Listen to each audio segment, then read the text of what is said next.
Hello बच्चों, कैसे हैं? एकेडमिक पॉइंटर यूट्यूब चैनल पर आपका स्वागत है। आज मैं फिर से बोर्ड एग्जाम में आने वाले 5 क्वेश्चन लेकर के आया हूँ। पिछले वीडियो में मैं 5 प्रश्न लेकर के आया था बेटा। मुझे आशा है कि आपको वो ज़रूर पसंद आया होगा। तो आज मैं फिर से इम्पोर्टेंट सवाल लेकर के आया हूँ। सभी बच्चे शुरू से लेकर एंड तक हमारा वीडियो देखें। अगर पसंद आए तो उसे लाइक करें, सब्सक्राइब करें और शेयर भी करें बेटा।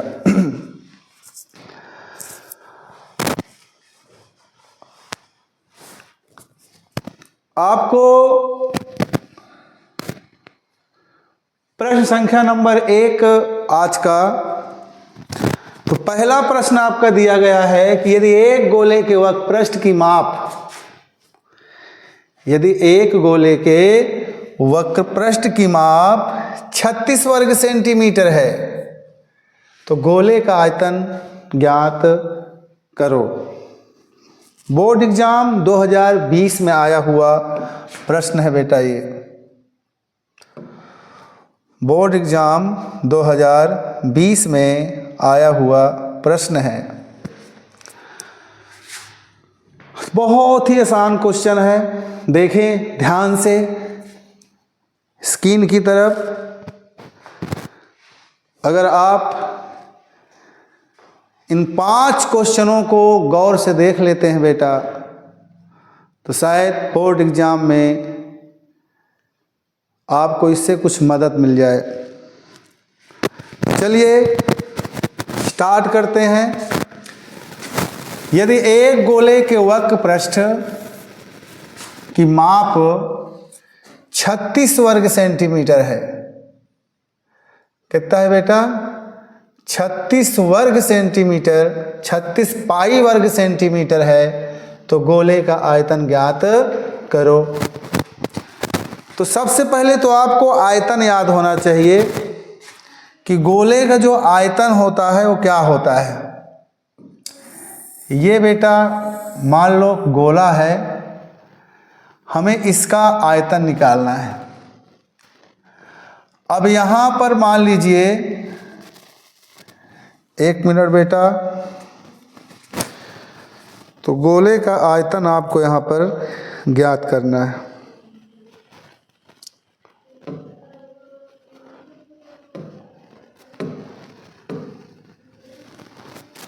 हाँ देखे बेटा इधर,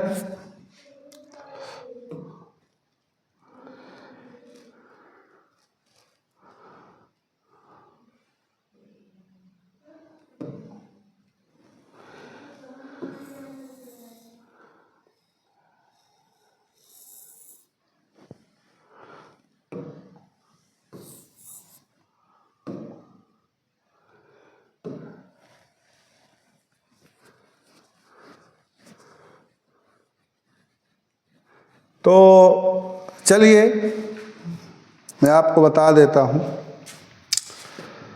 तो मान लो कि ये गोला है, क्या है बेटा? ये कोई गोला है, आप मान लीजिए। है तो ये सर्कल, लेकिन आप मान लीजिए कि ये कोई गोला है और इस गोले का जो केंद्र है ये है, और केंद्र की जो ये त्रिज्या है बेटा वो r है। बोलो, केंद्र की जो त्रिज्या है वो क्या है? r है। तो इस गोले का हमें वक्रपृष्ठ दिया गया है बेटा। वक्रपृष्ठ की माप दिया है 36 पाई वर्ग सेंटीमीटर। तो ध्यान से इधर देखें। तो सबसे पहले यहाँ पर दिया गया है गोले के वक्रपृष्ठ की माप। तो यहाँ पर दिया गया है वक्रपृष्ठ की माप। क्या दिया है बेटा? वक्रपृष्ठ की माप दिया गया है। तो बताओ वक्रपृष्ठ की माप कितना दिया गया है? 36 पाई। बोलो, वक्रपृष्ठ की माप हमारे प्रश्न में 36 पाई दिया गया है। अब इस 36 पाई, अब आपको वक्रपृष्ठ का फार्मूला याद होगा बेटा। गोले के वक्रपृष्ठ का सूत्र आपको जरूर याद होगा।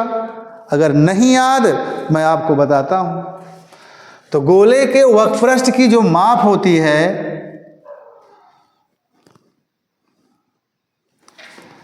4 पाई r स्क्वायर।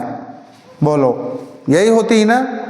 गोले के वक्रपृष्ठ की माप 4 पाई r स्क्वायर और बराबर में दिया गया है 36 पाई।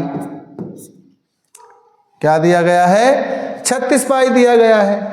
अब यहां से पाई और पाई गौर से देखे बेटा, यहां पर आपका ये पाई से पाई क्या हो जाएगा? कैंसिल। आपका पाई से पाई क्या हो जाएगा? कैंसिल हो जाएगा। और जब पाई से पाई कैंसिल हो जाएगा तो यहां पर बचेगा 4। क्या बचेगा यहां पर? यहां पर बचेगा बेटा 4 r स्क्वायर और बराबर में 36। बोलो, बचे कि नहीं बचेगा?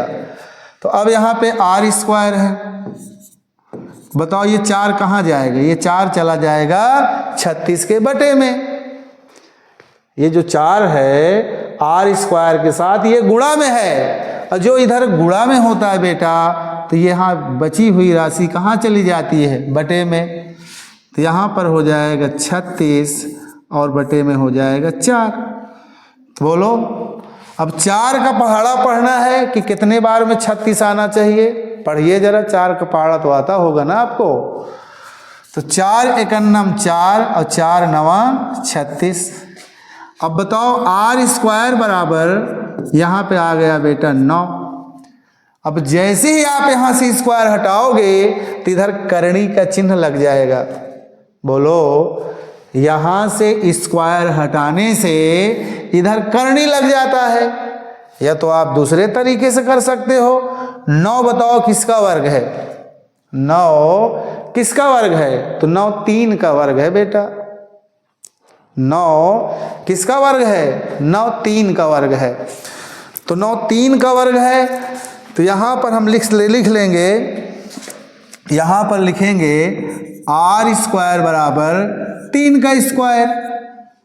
बोलो, r स्क्वायर बराबर 3 का स्क्वायर। तो दोनों तरफ से स्क्वायर क्या हो जाएंगे बेटा? कैंसिल हो जाएगा।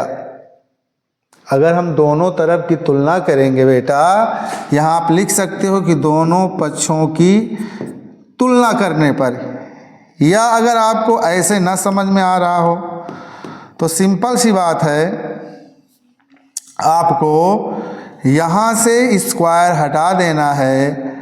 स्क्वायर हटाने के बाद बेटा ये हो जाएगा करणी में 9। बोलो, तो r बराबर 9 किसका वर्गमूल है? 9 को हम लिख सकते हैं 3 गुणे 3, 3 त्रिका 9।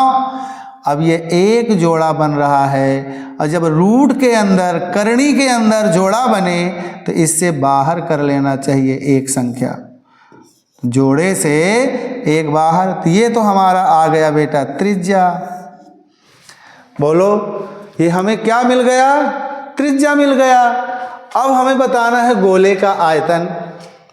क्या निकालना है? बोलो, हमें निकालना है गोले का आयतन। तो यहाँ पे आप लिखोगे गोले का आयतन। अगर आपको नहीं याद है गोले का आयतन का फार्मूला तो आप याद कर लीजिए। गोले का आयतन का फार्मूला है बेटा 4/3 है ना, पाई r क्यूब। बोलो, गोले के आयतन का जो फार्मूला होता है 4/3 पाई r क्यूब। तो सभी को ये फार्मूले जो है याद होना चाहिए। तो यहाँ पर हम लिखेंगे बेटा, क्या लिखेंगे, ध्यान से देखिए सभी लोग, इधर देखो इधर। तो यहाँ पर हो जाएगा 4/3 और गुणा, बोलो पाई का मान क्या होगा, 22/7। अगर आप रखना चाहो तो रख लो और नहीं रखना चाहो तो कोई बात नहीं, पाई ही रहने दो बेटा। आर का मान यहाँ 3 दिया है तो हो जाएगा यहाँ 3 का क्यूब। अब 3 का क्यूब का मतलब 4/3 और यहाँ पर दिया है, दिख रहा है ना आपको, तो 4/3 यहाँ पाई और यहाँ हो जाएगा बेटा 3 त्रिक का 9 और 9 त्रिक 27, 3 की पावर 3 यानी कि 3 गुणे में 3 और गुणे में 3, 3 त्रिक का 9, 9 त्रिक 27, 3 का घन कितना होगा 27। अब 3 का नम 3 और 3 नवा 27 और 9 चौको 36, तो हो जाएगा यहाँ 36 पाई। जब आयतन होता है बेटा तो लिखेंगे घन सेंटीमीटर। बोलो, जब भी आपसे आयतन पूछा जाए तो आप क्या कहोगे, यहाँ घन सेंटीमीटर। तो ये आपका क्या आ गया आंसर, बोलो क्या आ गया आपका, ये 36 पाई घन सेंटीमीटर आ गया आंसर। बोलो समझ में आया कि नहीं आया? अगर नहीं आया समझ में तो कमेंट बॉक्स में लिख करके बताएं। अब इसके बाद देखिए बेटा, दूसरा क्वेश्चन मैं आपको बताता हूं। तो दूसरा क्वेश्चन है आपका,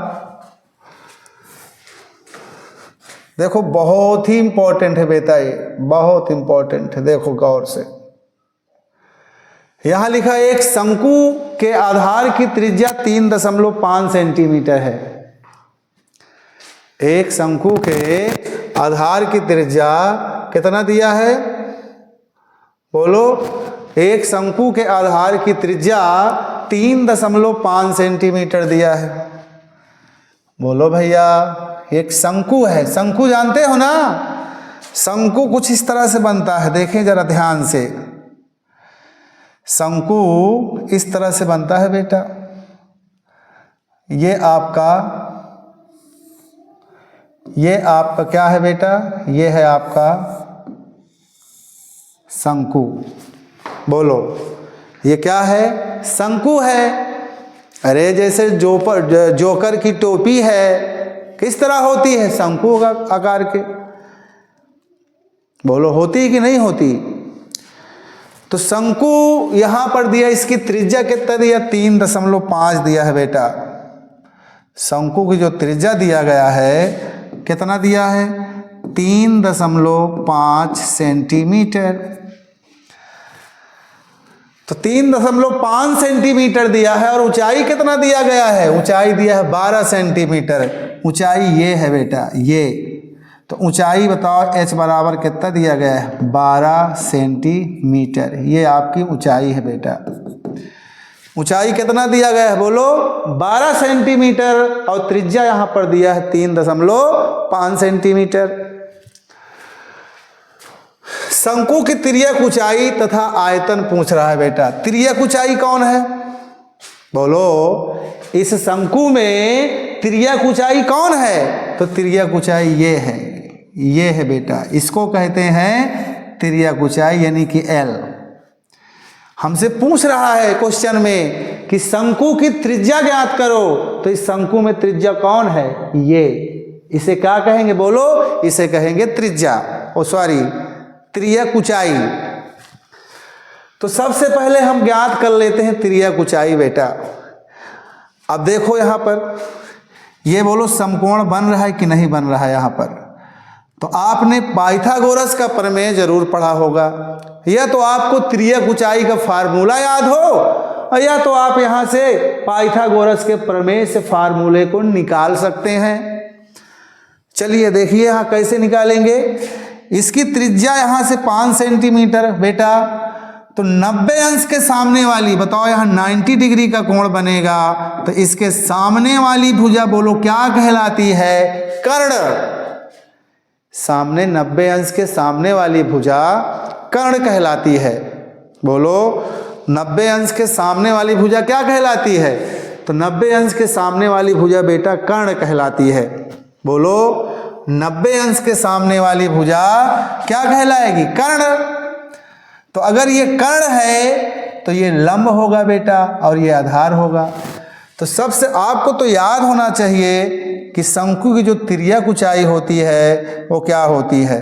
तो देखो मैं आपको बताता हूँ, ध्यान से देखे बेटा, इधर ज़्यादा परेशान होने की ज़रूरत नहीं है, बहुत ही आसान सवाल है। ये हमारा शंकु की तिर्यक ऊंचाई, शंकु की तिर्यक ऊंचाई।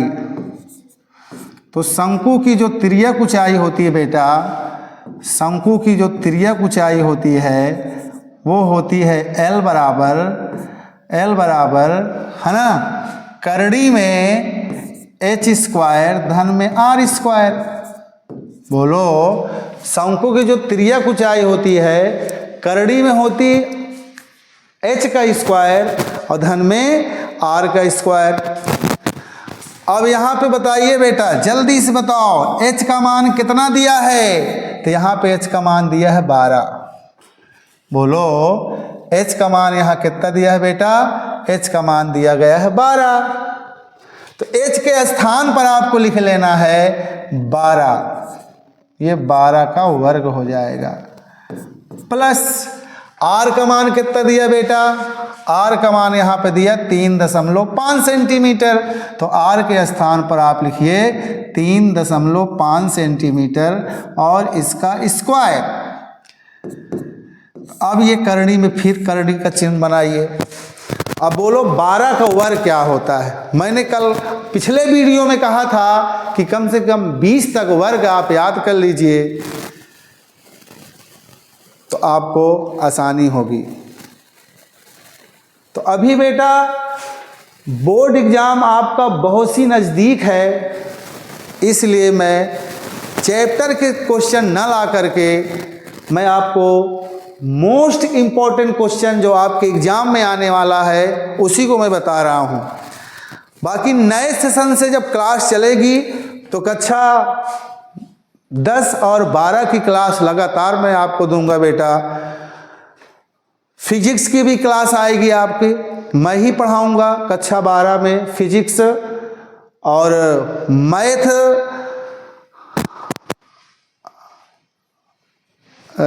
कक्षा 12 की दूसरे सर आएंगे पढ़ाने के लिए, बहुत ही अच्छा पढ़ाते हैं। और बाकी कक्षा 10 की मैथ, साइंस और 12 की फिजिक्स मेरे द्वारा ही आपको क्लास मिलेगी बेटा।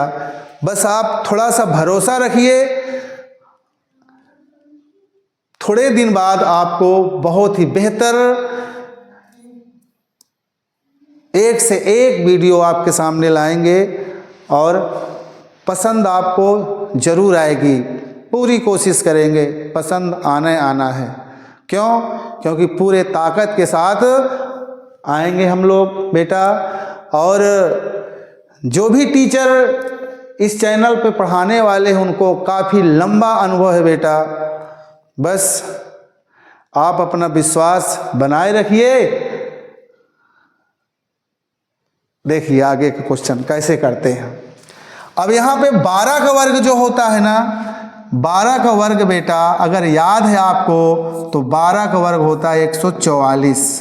कितना होता है बोलो? 144 होता है। अब अगर आपको नहीं याद बेटा तो 12 का 2 बार गुणा कर दो तो आपका 144 आ जाएगा। सिंपल सी बात है, बोलो। तो यहाँ पर देखिए,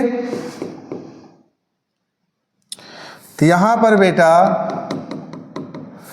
यहाँ पर मैं आपको देखो बताता हूँ। 12 का वर्ग होता है बेटा 144 और ये देखिए ये 35 का वर्ग है। 35 का वर्ग निकाल लो, या तो आप यहाँ लिख लो 3 35। अब बताओ ऊपर यहाँ दशमलव लगा है ना, दशमलव उधर पर 1 लिखेंगे।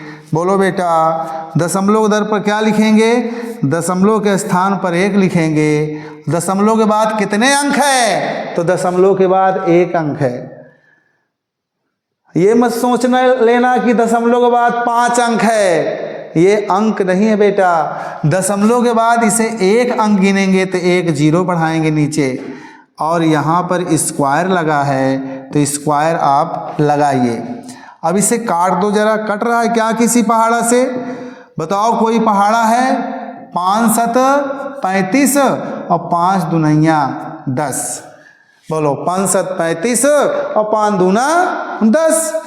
तो अब यहाँ पर हो जाएगा बेटा, यहाँ पर हो जाएगा करणी में 144 और धन बताओ यहाँ 7 और बटे 2 और की पावर हो जाएगा 2। अब फिर यहाँ से करणी बनाइए, यहाँ हो जाएगा 144 धन यहाँ पर बताओ 7 का वर्ग कितना होगा? 7 सता 49 और 2 का वर्ग 2 दूना 4। बोलो हो जाए कि नहीं हो जाएगा? अब यहाँ 1 मान लो बेटा इसका। अब यहाँ पे क्या करेंगे? अब देखो इधर लिख देते हैं, तो ये करणी का चिन्ह फिर से बनाएंगे। अब यहाँ पे बताइए 4 का इधर गुणा करेंगे तो 4 चौको 16, 4 चौको 16 और 16 की 1 हासिल हो जाएगा 17 और 4 1 के 4 और 4 1 5 और यहाँ हो जाएगा बेटा 49 और बटे में हो जाएगा 4। अब बताओ 576 को जब 49 में जोड़ेंगे तो बताओ कितना होगा? जोड़ो जरा अपनी कॉपी में जोड़ो अपने पेन उठा करके कि 576 और 49 कितना होगा जोड़ के? बिल्कुल सही है बेटा, 5 ये आ जाएगा आपका 625। कितना आ जाएगा बोलो? 625। अब यहाँ पे क्या है? 4। अब ध्यान से देखो बेटा, ये 625 किसका वर्ग है? तो 25 और 25 का अगर गुणा करें बेटा, 25 25 625 और बटे में हो जाएगा 2 गुणे 2, 2 दूना 4। अब बताइए यहाँ एक जोड़ा बन रहा है, इस जोड़े से एक 25 बाहर, यहाँ 2 गुणे 2 इसका जोड़ा बन रहा है, 1 2 यहाँ बाहर। अब 25 में जब 2 का भाग करोगे आप, देखो इधर भाग करके मैं आपको बताता हूँ, तो आप 25 में इस तरह से 2 का भाग करेंगे बेटा, तो 2 1 2 कैंसिल, इसको ले लो यहाँ पे 5, तो 2 दूना 4, 5 में 4 गए 1, दशमलव लगाओ 0 और 2 पंचे यहाँ पर क्या होगा? 10। बताओ कितना आया? 12.5। कितना आया? 12.5 आया बेटा। ये तो आपका आ गया तिर्यक ऊंचाई। कितना आ गया? 12.5 आपका आ गया बेटा तिर्यक ऊंचाई, यानी कि एल का मान। किसका मान आ गया बेटा? एल का मान आ गया आपका। तो एल का मान आपका आ गया कितना? 12.5। अब एल का मान आ गया, आपसे पूछ रहा है शंकु की तिर्यक ऊंचाई, तो आ गया। अब हमको आयतन निकालना है बेटा। क्या निकालना है बोलो? अब इसका हमें आयतन निकालना है, तो मैं आयतन यहीं निकाल देता हूँ, यहीं पर निकाल देता हूँ।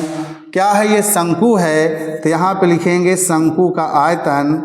बोलो बेटा शंकु का आयतन। अब शंकु का जो आयतन होता है 1/3 पाई r स्क्वायर h, मतलब बेलन के आयतन का 1/3 होता है शंकु का आयतन। बोलो, तो शंकु का आयतन है बेलन के आयतन का 1/3, 1/3 पाई r स्क्वायर h। इसको आज ही याद करना है बेटा, 1/3 पाई r स्क्वायर h ये शंकु का आयतन है, और तिर्यक ऊंचाई l बराबर करणी में h स्क्वायर धन r स्क्वायर। इसे आप याद करें, जब तक इसे याद नहीं करेंगे नहीं आएगा। देखो इधर, तो यहाँ पर हो जाएगा 1/3 और गुणे पाई। पाई का मान 22/7 रखना चाहो तो आप रख सकते हो बेटा, तो यहाँ हो जाएगा 22/7। अब बताओ r का मान कितना दिया है? r का मान यहाँ पर दिया था 3.5 और h का मान दिया था बेटा 12 सेंटीमीटर। ये आपका प्रश्न में दिया है, ये आपका प्रश्न में दिया है, ये तो सन दिया गया भला, ये किस बोर्ड एग्जाम में आया, 24 में, 23 में, 22 में, 20 में। अब आर के दर पर लिखेंगे हम 3.5 और गुणे में लिखेंगे 3.5। बोलो क्या लिखेंगे बेटा, 3.5 और गुणे में लिखेंगे 3.5। समझ लेना, ये 3.5। और ऊंचाई यहाँ पर दिया गया है। बोलो भैया, ऊंचाई यहाँ पर कितना दिया है, ऊंचाई दिया है आपको बेटा 12, तो यहाँ लिख लो आप 12। अब इसे काट दो, 3 एकन्नम 3, बोलो 7 एकन्नम, सॉरी 7 एकन्नम 7 और 7 पचे 35। यहाँ 3 एकन्नम 3 और 3 चौको 12। बोलो बेटा, तो यहाँ बचा क्या, यहाँ बचा 22 और गुणा 0.5 गुणा 3.5 और गुणा में 4। गुणा में क्या निकालेंगे, दिया है 4, तो गुणा में 4 देख लो बेटा। तो अब यहाँ पे देखिए, इसको गुणा करो आराम से आप। अभी दशमलव भूल जाओ कि यहाँ दशमलव है ही नहीं। तो सबसे पहले तो हम 35 में 4 का गुणा करेंगे। यहाँ 35 में 4 का, तो 4 पंचे 20 और 4 तेई 12, एमा का जो है 2 हासिल 14, 140 आया बेटा। अब 140 में हम जो है 22 का गुणा करेंगे। देखो 22 शून्यम शून्य, 22 चौको 88 की 8, हाथ आए 8 और 22 एकन्नम 22, 22 और 8 मिलके बनेगा 30। अब यहाँ पे 5 का गुणा करना है बेटा। ये 5 शून्यम शून्य, 5 अट्ठे 40 और 5 तेई 15। तो इनका सबका गुणा करने से 1 5 4 0 0। एक अंक पहले दशमलव यहाँ है, एक अंक पहले दशमलव यहाँ है, यहाँ 2 अंक पहले क्या लग जाए, बोलो दशमलव। यही आपका बेटा आ गया आंसर। किस में आ गया, घन सेंटीमीटर। किस में आ गया बेटा, घन सेंटीमीटर। तो बोलो कैसा लगा आपको, समझ में आया कि नहीं आया? बोलो बेटा, अगर समझ में नहीं आया तो इसका वीडियो एक बार फिर से पीछे करके इसे दोबारा से देखें, समझ में जरूर आ जाएगा। देखें इधर,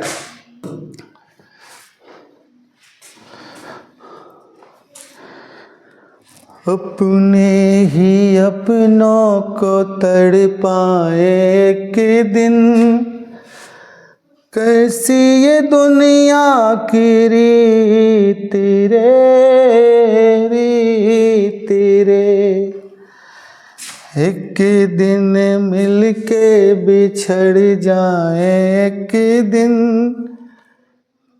कैसी ये दुनिया की रीत रे, अपने पराए हो जाए एक दिन, किसने बनाई ये रीत रे। तो क्वेश्चन नंबर 3 है आपका, एक धातु के घनाभ की बीमाएं 100 सेंटीमीटर गुणे 80 सेंटीमीटर और गुणे में 64 सेंटीमीटर है। 100 सेंटीमीटर, 80 सेंटीमीटर, 64 सेंटीमीटर।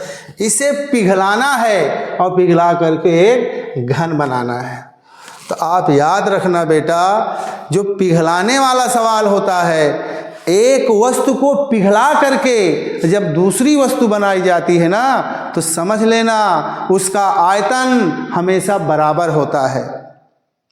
अगर एक वस्तु को पिघला करके जब हम दूसरी वस्तु बनाएंगे तो उसका आयतन हमेशा बराबर होता है। आयतन क्या होता है, बोलो? आयतन बराबर होता है। उसका आकार बदल जाएगा, उसका आकार बदल जाएगा पिघलाने पर, परंतु उसका आयतन कभी बदलता नहीं है। जैसे 3 गोला है, मान लो 3 गोली है या गोला है, हम उसे पिघला करके एक बड़ा गोला बना दें तो बताओ 3 गोलों का आयतन बराबर में हो जाएगा बड़े गोले का आयतन। आप 3 गोलों को पिघलाकर जब बड़ा गोला बनाओगे तो बड़े गोले का आयतन बराबर 3 गोलों का आयतन। बोलो बेटा, अगर आप घन को पिघलाकर अगर शंकु बनाते हैं तो शंकु का आयतन और घन का आयतन दोनों क्या होगा? बराबर होगा। आयतन कभी बदलता नहीं है, उसका आकार बदल सकता है लेकिन कभी भी आयतन नहीं बदलता। ये बात आपको ध्यान रखना है भैया।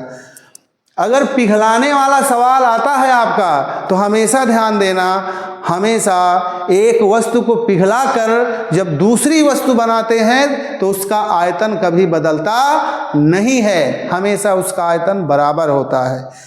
आकार भले बदल जाए, आप शंकु को पिघलाकर बेलन बनाओगे तो आकार बदल गया बेटा, शंकु से बन गया क्या? बेलन। लेकिन क्या शंकु का आयतन बराबर में बेलन का आयतन, तो दोनों के आयतन बराबर होंगे, आकार भले बदल गए हों, शंकु से बेलन बन गया, आकार बदल गया, लेकिन आयतन हमेशा क्या होगा? बराबर होगा। आपको ये हमेशा याद रखना है पिघलाने वाले सवाल में।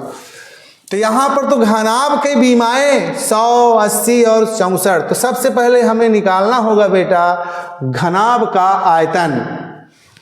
बोलो क्या निकालना है? घनाभ का आयतन। अब आपको पता होगा बेटा कि घनाभ का आयतन, अच्छा पिघलाकर इसे घन बनाना है, ध्यान रखना, तो घनाभ का आयतन बराबर घन का आयतन। बोलो इस प्रश्न में एक धातु के घनाभ की विमाएं 100 सेंटीमीटर गुणे 80 सेंटीमीटर गुणे 64 सेंटीमीटर, इसे पिघलाकर मतलब इसे पिघलाना है और पिघला के एक घन बनाना है, और घन का पृष्ठीय क्षेत्रफल पूछ रहा है बेटा। तो घनाभ को पिघलाकर घन बनाया गया, इसका मतलब घनाभ का आयतन बराबर में घन का आयतन। बोलो समझ में आया कि नहीं आया? तो चलिए मैं यहाँ लिखता हूँ, तो यहाँ पे लिखेंगे घनाभ का आयतन। चूंकि यहाँ लिखो बेटा, पहले लिख लो घनाभ की विमाएं। क्या लिखोगे? घनाभ की विमाएं। तो घनाभ की विमाएं क्रमशः क्या दी गई है बताओ बेटा? L बराबर दिया गया है 100 सेंटीमीटर। बोलो L बराबर कितना दिया है? 100 सेंटीमीटर। और B बराबर बताओ कितना दिया है? 80 सेंटीमीटर। दिया है कि नहीं दिया बताओ? H बराबर कितना दिया है बेटा? 64 सेंटीमीटर। मतलब इसकी लंबाई, चौड़ाई और ऊंचाई दी गई है। किसकी किसकी दी गई? बोलो जल्दी से। घनाभ की दी गई है, लंबाई, चौड़ाई और ऊंचाई दी गई है। तो हम यहाँ पर लिखेंगे घनाभ का आयतन। यहाँ लिखो चूंकि घनाभ को पिघलाकर घन बनाया गया है।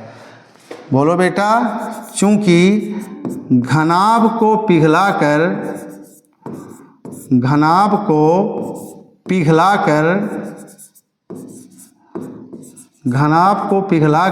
क्या बनाया गया है? और घन बनाया गया है।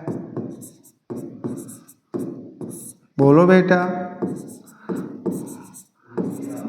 इसलिए यहां पर लिखेंगे घनाभ का आयतन बराबर घन का आयतन। यहां क्या लिखेंगे? बोलो जल्दी से। यहां लिखेंगे घनाभ का आयतन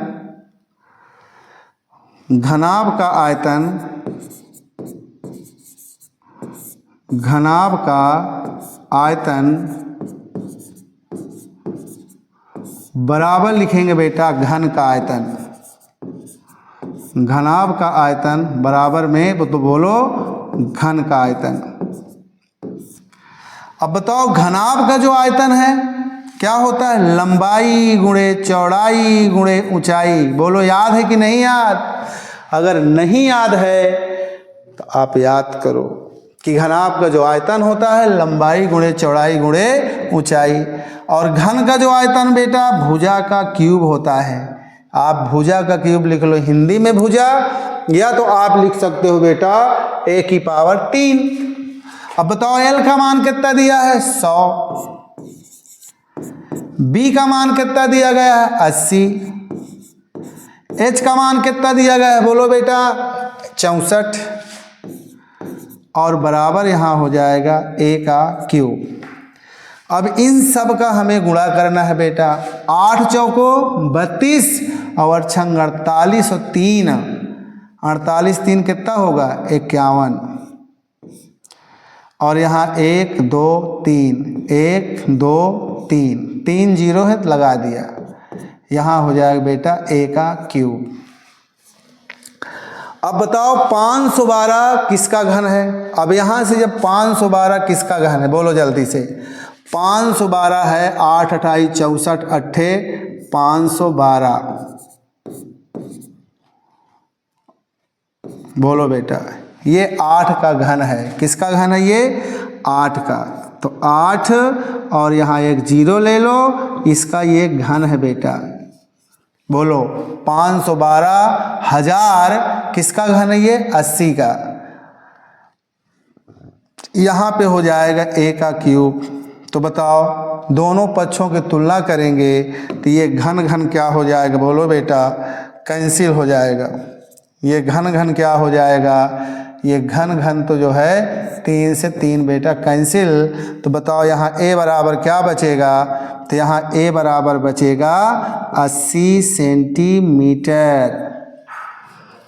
बोलो समझ में आया कि नहीं आया, कितना बचेगा 80 सेंटीमीटर।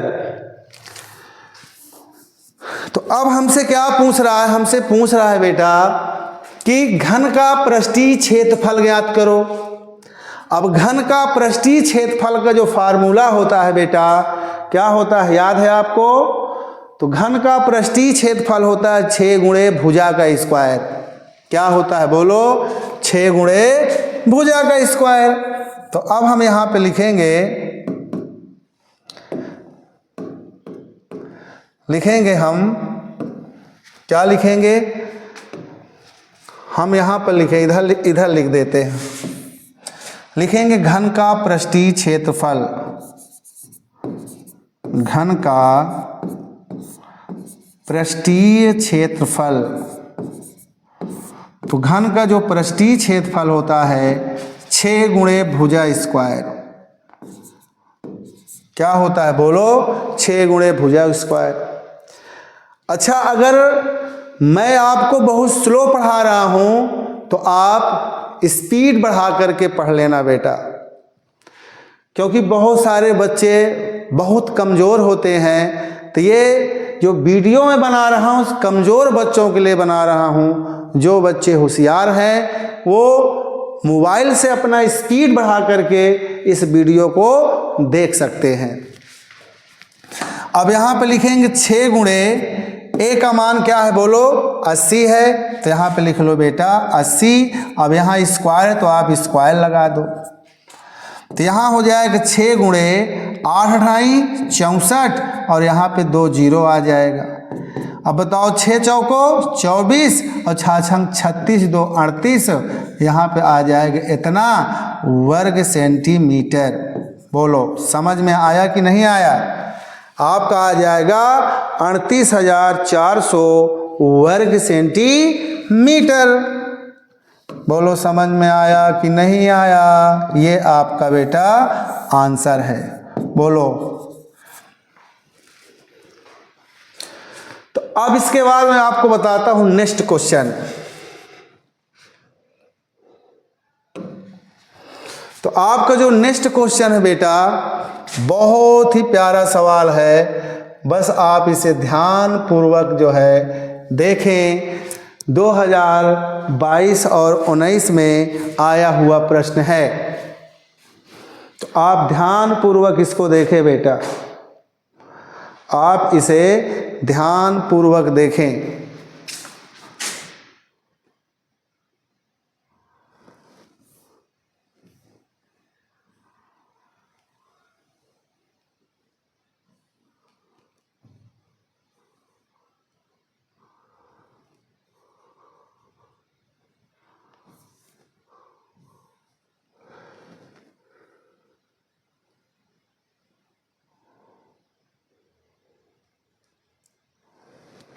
तो देखें बेटा इधर,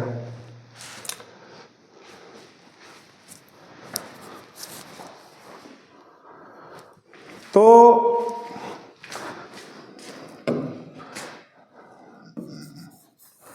मेरी राइटिंग बेटा हो सकता आपको प्रॉब्लम हो, क्योंकि मेरी राइटिंग ही इतनी अच्छी है।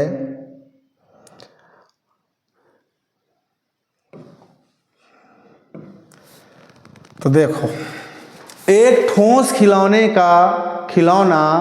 एक अर्धगोले के आकार है। ध्यान से देखो, एक ठोस खिलौना है जो कि कैसे है बेटा, अर्धगोले के आकार का है।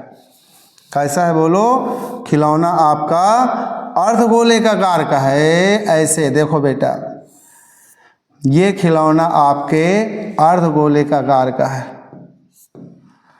बोलो, खिलौना आपका कैसे है, अर्धगोले का आकार का है।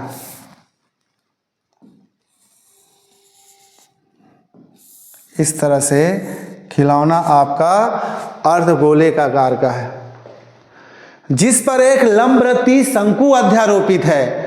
बोलो, एक खिलौना अर्धगोला यानी कि आधा गोला, एक गोले को अगर काट दिया जाए तो आधा गोला, और जिस पर एक लंबवृत्तीय शंकु अध्यारोपित है, तो इसी के ऊपर बेटा एक शंकु जो है अध्यारोपित है, एक शंकु रखा हुआ है।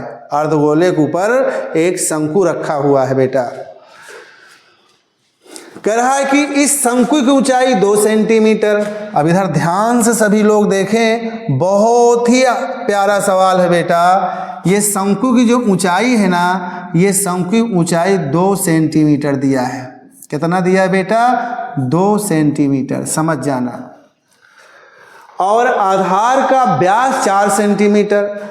तो बताओ, आधार का व्यास दिया है बेटा, कितना दिया है, 4 सेंटीमीटर।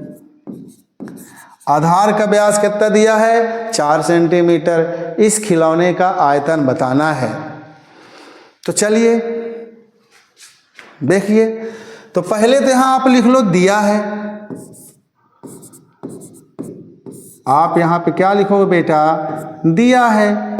अब क्या क्या दिया है सब आपके सामने है बेटा। यहां पर दिया गया है अर्धगोले का व्यास। पहले तो शंकु की ऊंचाई दिया है,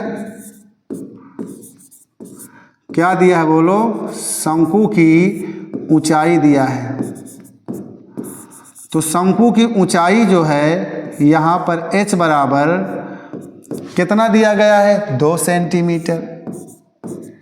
शंकु की ऊंचाई कितना दिया गया है, 2 सेंटीमीटर। और आधार का व्यास, और आधार का व्यास दिया गया है। आधार का व्यास कितना दिया है बेटा, 4 सेंटीमीटर। और जब व्यास दिया होता है तो हम क्या निकाल लेते हैं, त्रिज्या। अगर व्यास दिया है तो हम क्या निकालेंगे, त्रिज्या। यानी कि R बराबर हो जाएगा व्यास बटे मा 2। ये बताओ फार्मूला होता है। व्यास यहाँ पर दिया गया है 4 और यहाँ पर हो जाएगा 2, यानी 2 1 के 2, 2 दूना 4, यानी व्यास आपका आ गया 2 सेंटीमीटर। व्यास आपका कितना आ गया, 2 सेंटीमीटर। अब यहाँ पर हमें क्या करना है बेटा, ये अर्धगोला है, अर्धगोला के ऊपर शंकु है। हमें कह रहा है इस खिलौने का आयतन ज्ञात करो। तो हमें अर्धगोले का आयतन और शंकु का आयतन दोनों को निकाल करके जोड़ देना है। तो हमें पूरे खिलौने का आयतन आ जाएगा। अर्धगोले का आयतन निकालो और उसके बाद शंकु का आयतन निकालो और दोनों को निकाल करके उसे जोड़ देना है। तो देखिए, तो यहां पे लिखोगे आप खिलौने का संपूर्ण आयतन। क्या लिखोगे बेटा, खिलौने का संपूर्ण आयतन। तो यहां पर लिखेंगे खिलौने का संपूर्ण आयतन।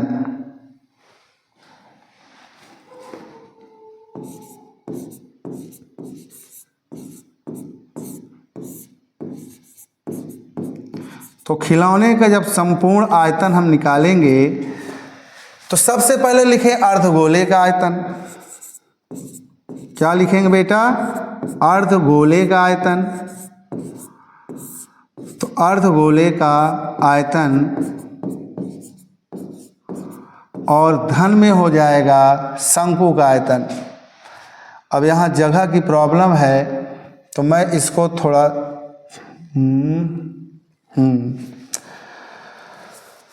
एक मिनट।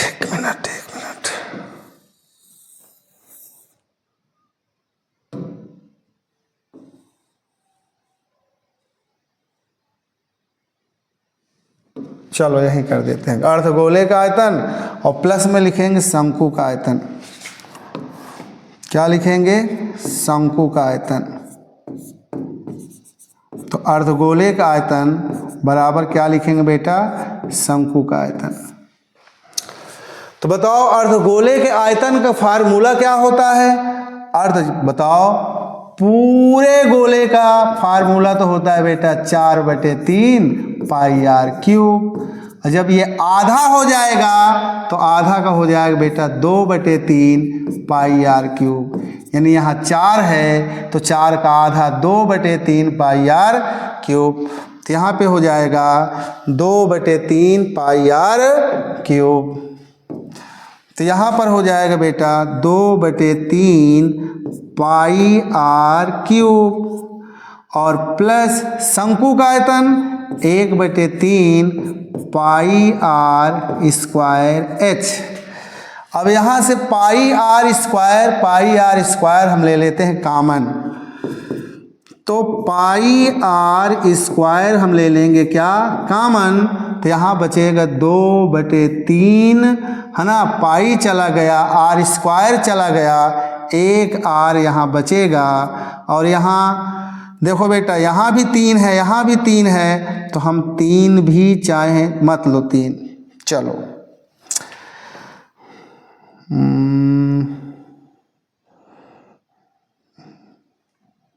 चलो छोड़ो, लेना चाहो तो ले लो।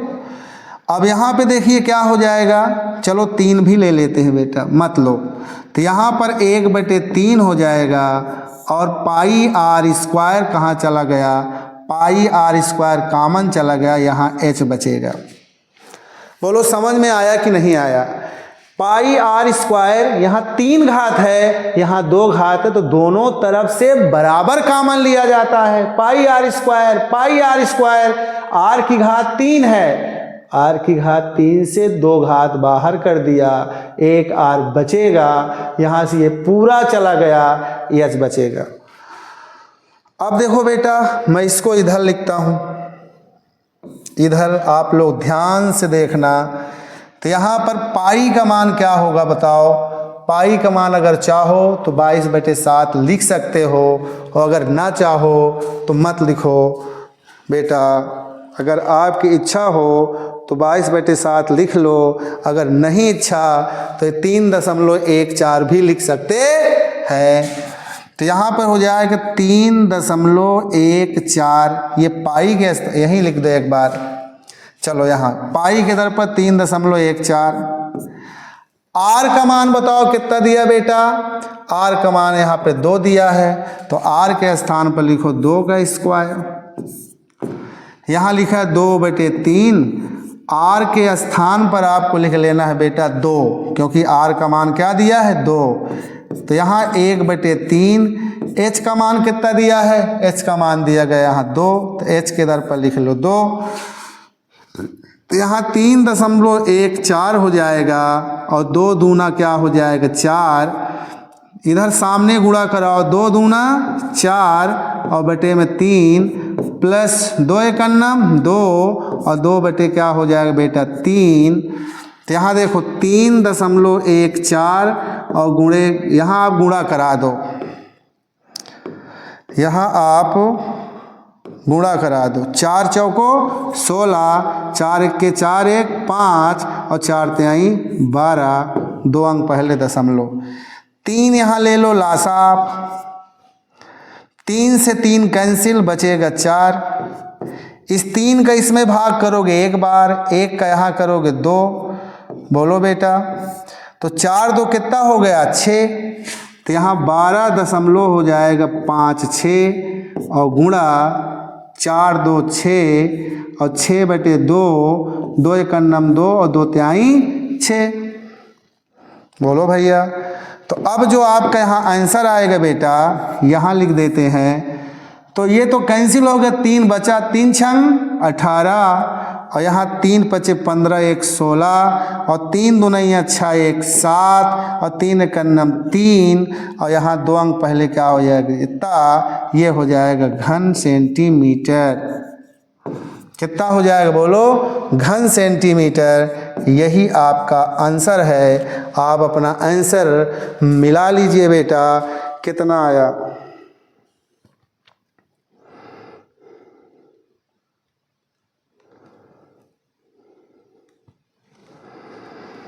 तो एक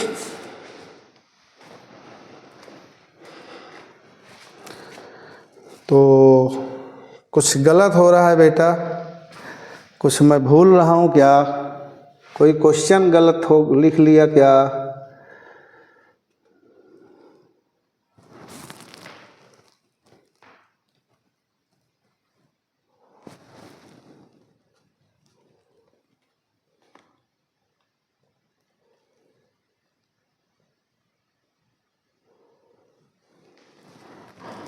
एक मिनट रुक जाओ।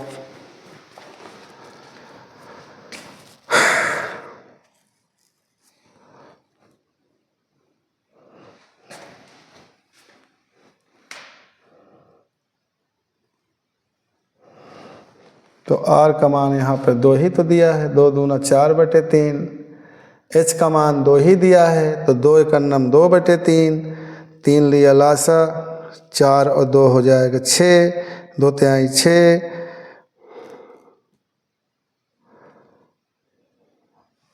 एक मिनट बेटा, एक मिनट, यहाँ कहीं मिस्टेक हो गया है।